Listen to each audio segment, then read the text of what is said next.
Hello, my name is Ryan Schomburg, and this is my presentation for digital communication. Video games. Video games get a bad rap. They're blamed for turning our kids into bullies and for making them fat. According to the textbook for this course, Media and Culture, An Introduction to Mass Communication, all video games fit into the category of low culture.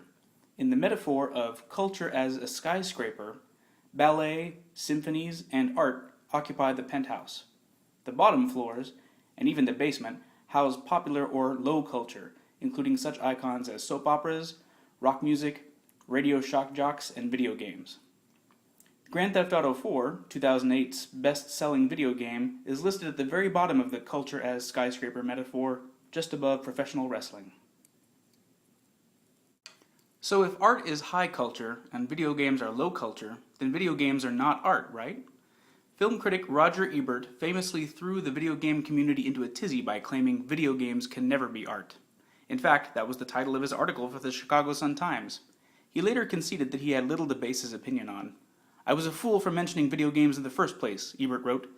"I would never express an opinion on a movie I hadn't seen, yet I declared it as an axiom that video games can never be art. I still believe this, but I should never have said so. Some opinions are best kept to yourself." What Ebert forgets is that movies sure didn't start out as art. The first films entered the entertainment industry through amusement arcades, traveling carnivals, wax museums, and vaudeville theater. If you were to compare the first 40 years of movies to the 40-year history of video games since Pong, they would just have gotten to the introduction of sound by now. So cut video games some slack, Roger. The Smithsonian American Art Museum is currently showing an exhibit called The Art of Video Games. In an interview with Ben Reeves of Game Informer magazine, the curator of the exhibit, Chris Melisinos, had this to say about the debate. "Games have this way of reaching us on a level that most art cannot, because it is an amalgam of art. It is the best of what we can do with art all wrapped up in something that becomes greater than its parts. Within games we have illustration, sculpture, musical scoring, narrative, and poetry.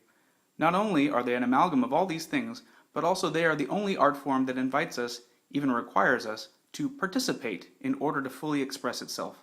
I think that's incredibly powerful." Personally, I have long thought video games to be art. Every time I hear the boss battle music from Final Fantasy VII, my heart quickens.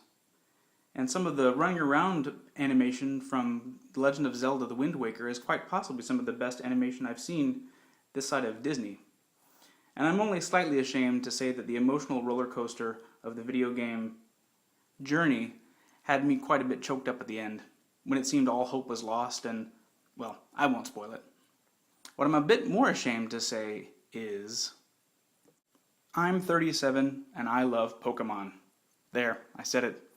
I've beaten every one of Nintendo's Pokemon games, sometimes twice, and collected over 90% of the 600 plus Pokemon species across multiple platforms, from the Game Boy to the Nintendo DS. What a colossal waste of time, you might say. Why don't you put that game down and go outside, get some fresh air, go be part of the world? My reply is that Pokemon has made me do just that. In fact, it is because of Nintendo that I have gone outside and walked for at least half a mile every day, sometimes 4 miles or more. As of the writing of this paper, I have faithfully upheld this ritual for the last 350 consecutive days. How does playing a video game translate into going on nature walks? Well, it all started for me in March of 2010 when Nintendo re-released their Game Boy Color Pokemon games as Pokemon Heart Gold and Pokemon Soul Silver for the Nintendo DS. Just like any Pokemon game before it, Heart Gold and Soul Silver tasked the player with becoming the best Pokemon trainer in the region by capturing and training cute little creatures and using them in battles against other trainers. What made this version special, however, is that it came bundled with a small plastic pedometer peripheral called the Pokéwalker. The Pokewalker connected to the game via infrared signals and allowed you to transfer one of your critters out of the game and into the device so that you could carry it around with you as you went about your day. It counted your steps and awarded you with different items and Pokemon to catch via simple mini-games on the Pokewalker's LCD screen. By walking more steps in a day, you could unlock rarer items and harder to catch Pokemon. There were even long-term goals as well. Different courses with different items and monsters would be unlocked by reaching increasing step count goals. By reaching a total of 1,000 steps, you unlock your first additional course, Rugged Road, full of formidable fire and rock Pokemon. By the time you've logged 40,000 steps, you can catch the elusive Dratini by Blue Lake. By maxing out at 2 million steps, you can catch the extremely rare Phoebus and Spiritomb in the Quiet Cave. Most days after work, I would drive over to Terry Hershey Park on my way home, pop in some earphones, and go for a stroll with my Pokewalker in my pocket. Every once in a while, I'd check in on my digital companion, usually a ponyta named Ulysses, to see if he'd found any items or Pokemon along the way.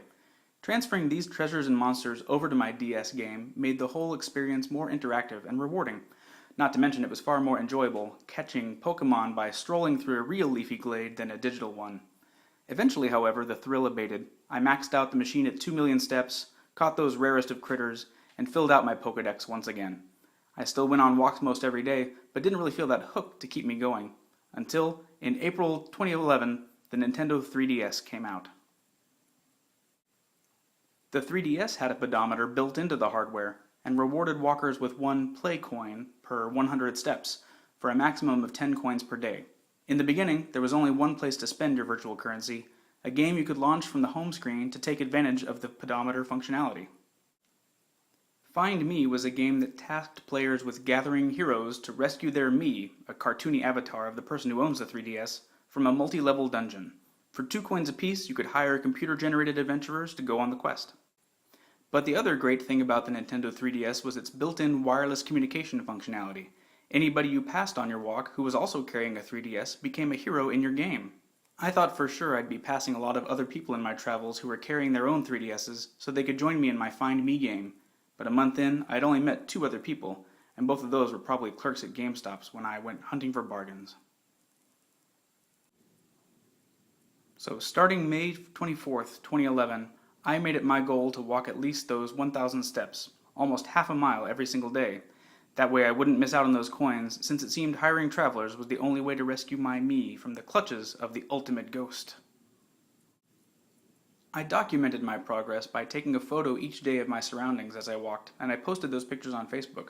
After a while, my friends noticed my commitment and started cheering me on. A couple of them bought Nintendo 3DSs over the Christmas holidays and started joining me on my walks. Every Saturday, we'd meet up on the trail in the morning, then go to lunch and compare progress in the Find Me dungeon over salads.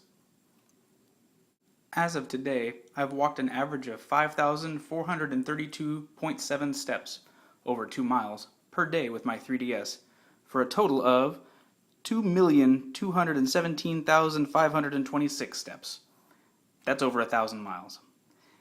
And it all started because of my obsession with Pokemon.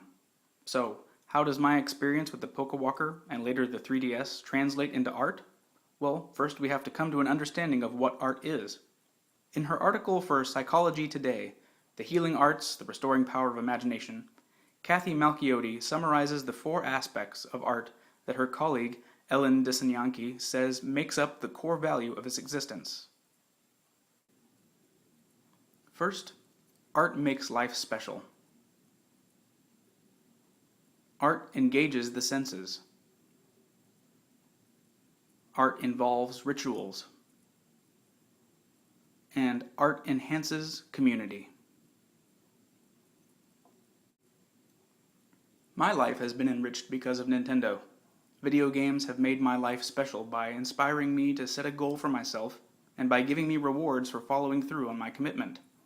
Video games engage my senses through fantastical graphics and give me the satisfaction of rhythm, novelty, order, pattern, color, play, and body movement. Walking with my 3DS has become a daily ritual, and by sharing that ritual with my friends, I've enhanced my community. So yeah, I'd say video games are art.